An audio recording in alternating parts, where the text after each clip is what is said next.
If you're choosing between Bubble and WeWeb, here's the quick comparison. Development approach. Bubble is all-in-one.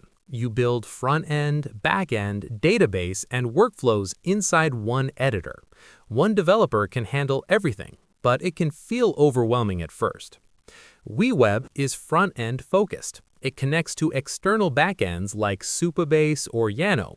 This makes it easier for beginners and better for teams that don't want to migrate their backend. UI and learning curve.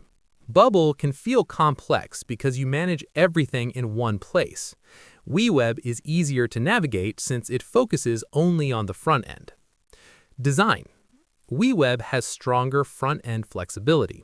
Bubble has improved a lot, especially with its upgraded responsive engine and new mobile builder, but still has room to grow.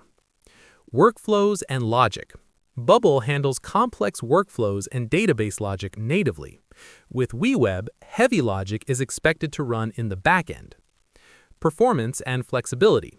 WeWeb often feels more scalable because of its decoupled structure. Bubble works differently and can be limiting for some advanced use cases. Custom code. Bubble requires plugins for custom-coded components.